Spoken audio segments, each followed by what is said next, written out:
Mother Nature's magic poured into one small island country.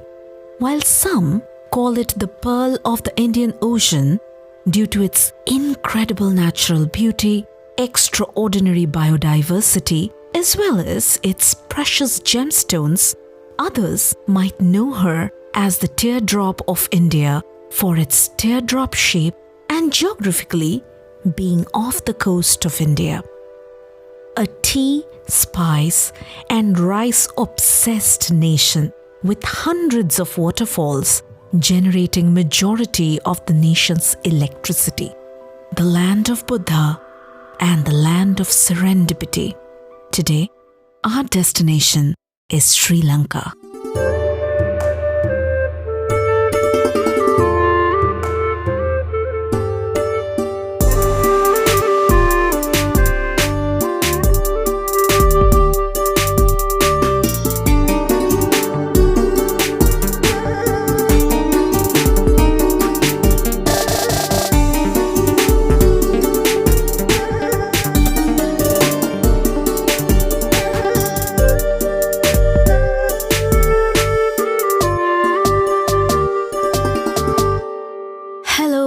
Hello, all my amazing friends. Hope everyone out there is doing well and keeping healthy.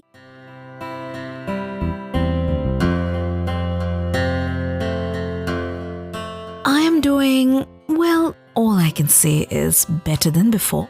Health-wise, this year has not been very good with on and off sickness trails, but I am hanging in there and trying to put my best foot forward every day.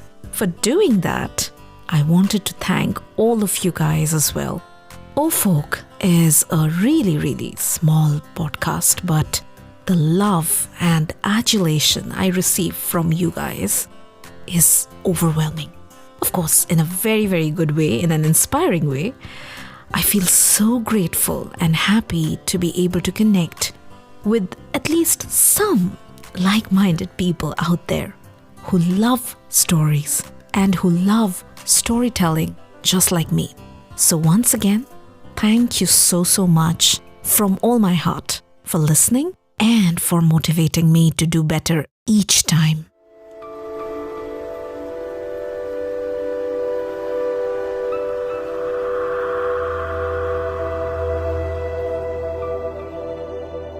As mentioned at the beginning of this episode, today our destination is Sri Lanka, the land of serendipity. Did you know that Sri Lanka actually gave the word serendipity to the English language? So serendip or serendip was an ancient name for Sri Lanka. Horace Walpole, an 18th century British writer who actually coined the term serendipity, said that he created the word after reading a fairy tale called The Three Princes of Serendip, in which the princess, and I quote, were always making discoveries by accidents of things they were not in quest of. Quote closed. And that's the source of a new word, serendipity, which means making happy and unexpected discoveries by accident. With unspoiled beaches, timeless ruins, incredible wildlife, and stunning landscapes, Sri Lanka is called the Land of Serendipity for a very good reason. Sri Lanka, formerly known as Ceylon and officially the Democratic Socialist Republic of Sri Lanka, is an island country in South Asia. It lies in the Indian Ocean, southwest of the Bay of Bengal and southeast of the Arabian Sea. Sri Lanka shares a maritime border with India and Maldives. The Sinhalese form the majority of the nation's population. Tamils, who are a large minority group, also play an influential role on the island's history. Sinhalese an Indo-Aryan ethno-linguistic group, is native to the island of Sri Lanka. They were also historically known as Hela people. Why? Because Sinhalese people speak the Sinhala language, which was also earlier known as Hela Bhasa. So people who speak Hela Bhasa are Hela people. Sri Lanka's documented history goes back to about 3,000 years. But that's not all. There is evidence of prehistoric human settlements that dates back at least 125,000 years.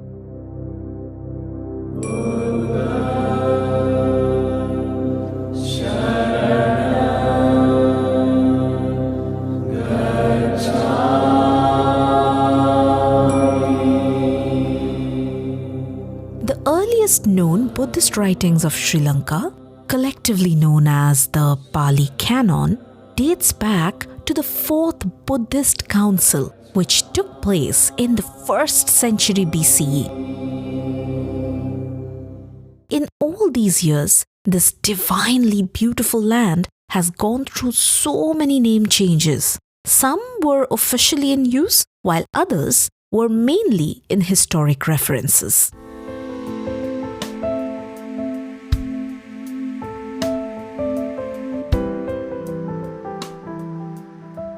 Under British rule, the island was known as Ceylon between 1815 till 1972. So Ceylon was the name given to Sri Lanka by the Portuguese Empire when they arrived in 1505, which was later transliterated into English as Ceylon. Much later, the idea was to get rid of this British name, which is when the name of Sri Lanka was introduced in the context of the Sri Lankan independence movement.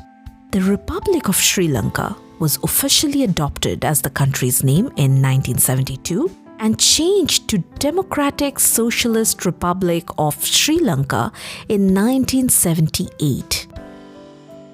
Other than these official names, Sri Lanka has been historically known by various other very interesting names.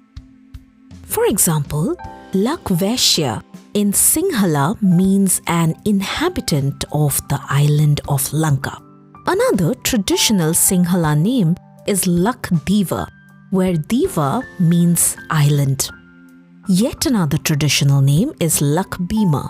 Lak in both cases is derived from Lanka. As my friends and listeners from South Asia already know, that in Sanskrit epic Ramayana, there is mention of Sri Lanka being the abode of King Ravana. And I will discuss the context of Ramayana in terms of its influence on Sri Lankan folktales a little later. So coming back to the names. Remember how we talked just a while back about the origin of the word serendipity from serendip? Well, serendip is another, in fact, one of the most memorable ancient names of Sri Lanka. It's considered to have been coined by the Arabs and Persians. The name is said to be an adaptation of the name that Indians used to use for this island, Simhala Dweepa, meaning the dwelling place of the Lion's Island. So in those days, Arabs used to do a lot of trade with Indians, which is how it's assumed that they got this name. Prince Vijaya, the first Sinhalese king, named the island Tambapanni or Tamrapanni, meaning copper red hands or copper red earth, because his followers' hands were reddened by the red soil of the area when he landed here. Deriving from this, ancient Greek geographers called it Taprobana or Taprobane. Names, and yet more names. Shakespeare said, "What's in a name?" Well, in this case, there's actually a lot in the names. Each name has its own unique story, and each name led to the next. traveling through all these name changes and transcending through gazillion pages of history, today the country is popularly known as Sri Lanka in Sinhalese and in Tamil as Ilankai. Sri Lanka means a resplendent land, a land that is attractive and impressive through being richly colorful and dazzling. Can't agree more to that.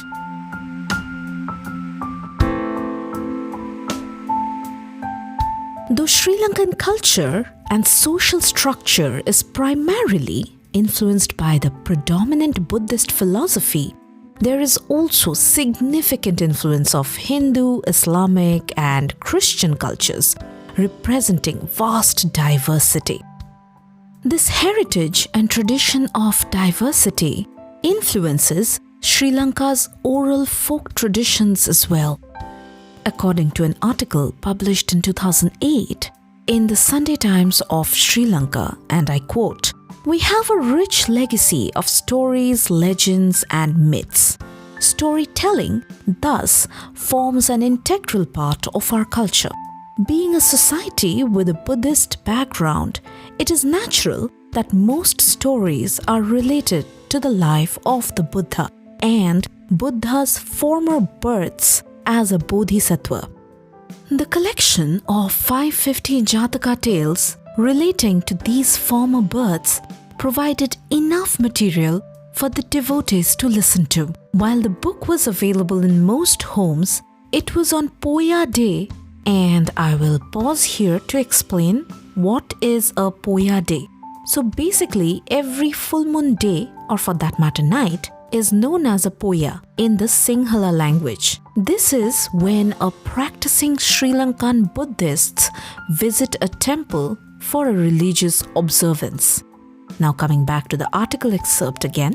So it was on Poya Day that many listened to a Jataka story at the temple, having observed Atasil. So Atasil in Buddhism is referred to the 8 precepts that are observed by lay Buddhists on observance days and festivals. Coming back to the article excerpt again. So it was on Poya Day that many listened to a Jataka story at the temple, having observed Atasil.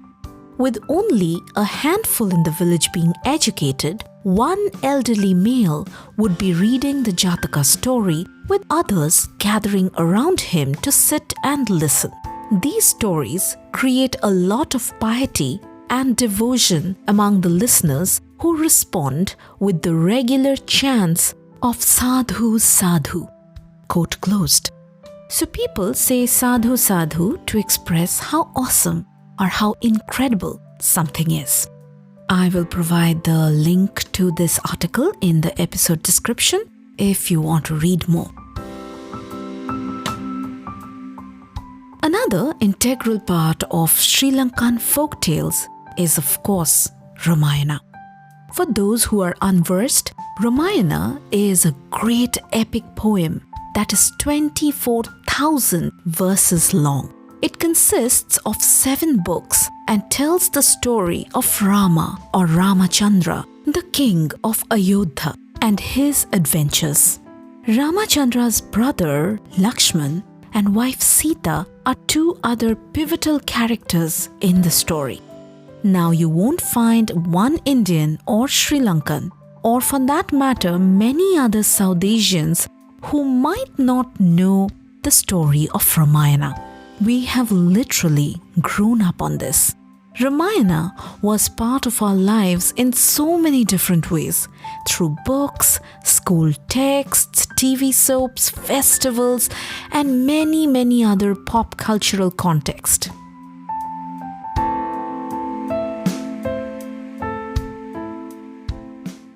Other than Ramayana and Jataka tales, many other Sri Lankan folk tales are often based on real human characters and animals.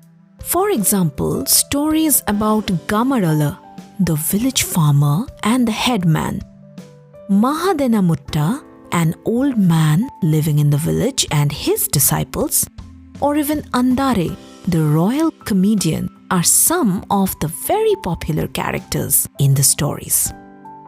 Gamarala, for example, is usually an ordinary Sinhalese villager, primarily a farmer. Some tales also feature his wife and children. In most cases, the Gamarala is portrayed as a witless man who acts with not so wiseness. According to the same Sunday Times article, and again I quote, "We are all used to listening to lovely stories related by our grandmothers, particularly at bedtime. The folk tales revolving around the Gamarala are the most popular. They are fascinating stories relating to the life of the Gamarala. The stories woven around the Gamarala are so interesting that even if they are make-believe tales, the listener gets carried away and more often than not is convinced that they are true. They have come down through the generations and can still be heard in village households. Very often, the Gamarala's actions are foolish ones, yet they are related with malice to none. Most of the stories are connected with cultivation because ours was, as it is now, an agricultural society." Quote closed. Another set of very popular folk tales from this genre are the Andare stories. Andare was originally from Udamalala, Hambantota. He was a court jester employed by King Kirti Sri Rajasinghe in Sri Lanka. Andare used to be an accomplished poet who could instantly compose verses to suit any situation. It's said that Andare was very clever and could turn any situation to his favor. For this episode, I have actually chosen Tales of Andare. Reason I chose his tales is a bit personal too. While reading the Andare stories, I found a lot of similarities with the Akbar Birbal stories that are very popular all over India, or even the Gopal Bhar stories originating from Bengal in India. And they are still quite popular. Birbal was one of King Akbar's ministers, and like Andare, he was also known for his intellect, wittiness, and ability to find solution for every situation. Gopal Bhar, on the other hand, was also a court jester of King Krishnachandra. He was also known for his fun, wit, and intelligence. All their stories are quite similar in many ways. A. They are real human characters who have existed at some point of history, and B. Their personality traits matches starkly. They are extremely intelligent, witty, and teaches us little tricks of life. So choosing these tales were also in one way looking back into my childhood. Now without much ado, let's jump straight into not one, but two mini Andare stories.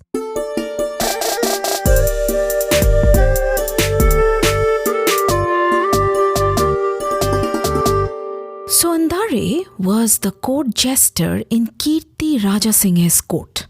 He was very popular and loved by the king. However, the ministers who worked for the king was jealous of Andare, and one day they planned to teach him a good lesson.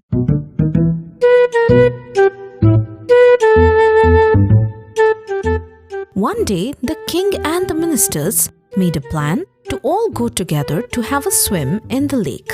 Andare also accompanied the king. The ministers secretly discussed their own plan among themselves and each carried an egg to the lake with them. Andare and the king were obviously unaware of their plan. At the lake, one minister asked, "Who can dive in this lake and find an egg from the bottom and bring it up?"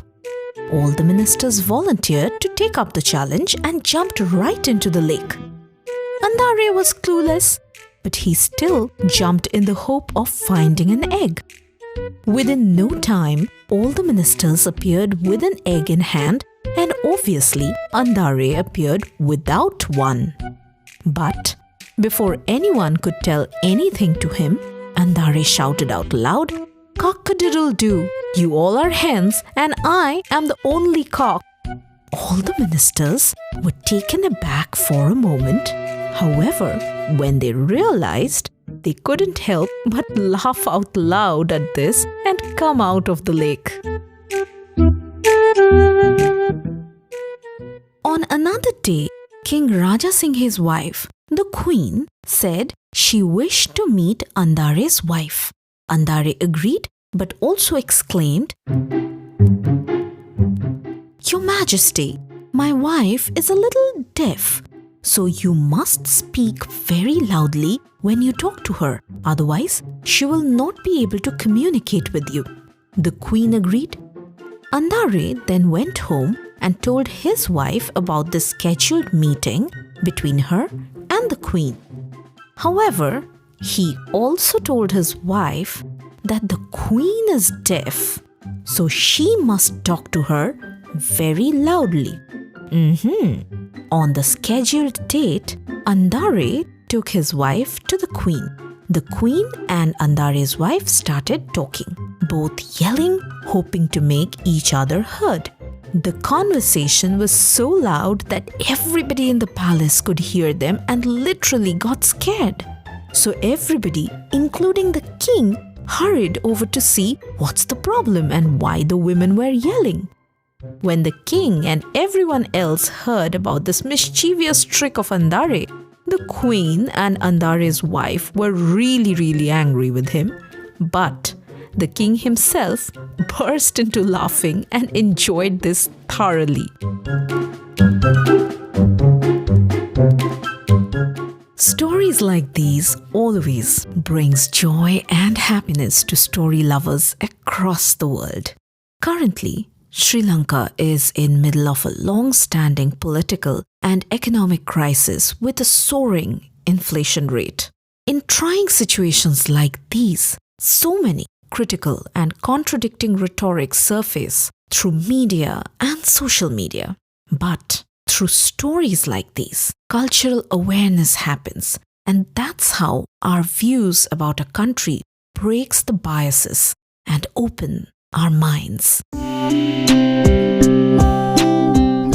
Sri Lanka makes to the list of all travel-loving souls. It has so much to offer in terms of natural beauty, bountiful resources, and amazing places to visit.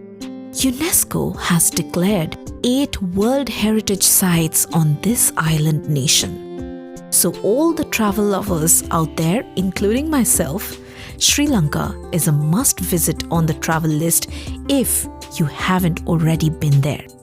Other than the rich tourism industry, Sri Lanka is also a significant exporter of tea, spices like premium quality cinnamon, coconut products, and precious gemstones to the world. Particularly, Ceylon tea or Ceylon black tea is considered one of the most popular and premium variety of tea in the world. And Sri Lanka is the 4th largest exporter of tea in the world as of 2021. Not only in terms of export, Sri Lanka is a trailblazer in so many other ways. The world's first female head of state to be democratically elected as Prime Minister of a country was Sirimavo Bandaranaike of Sri Lanka when she won the 1960 general elections. From women power to electrical power, Sri Lanka is a pathbreaker in that as well. Unlike many other Asian countries and in fact also rest of the world, Sri Lanka's power is generated by the many waterfalls that are scattered all over the country. Hydropower is the key energy source in this country and generates as much as 45% of the total electricity for households. When the world is standing at a tipping point of climate crisis, this is definitely a remarkable instance to follow. That will be all for this episode. Honestly, I didn't know much about Sri Lanka, but prepping for this episode was eye-opening. Learned so much about this vibrant country, their culture and heritage. This was so delightfully enlightening and all in a remarkable way. I hope you enjoyed listening as much as I enjoyed putting together this episode. Keep listening, keep supporting, and most importantly, keep spreading. You can listen to Ohh Folk on any of your preferred podcast platform and can follow Ohh Folk and me, Shilpa Dasgupta, on social media. In the next episode, we will travel to Brunei, the abode of peace in Southeast Asia. Until we talk again, take very, very good care of yourself, your loved ones, and enjoy the last few days of 2022. Talk to you guys soon. Goodbye.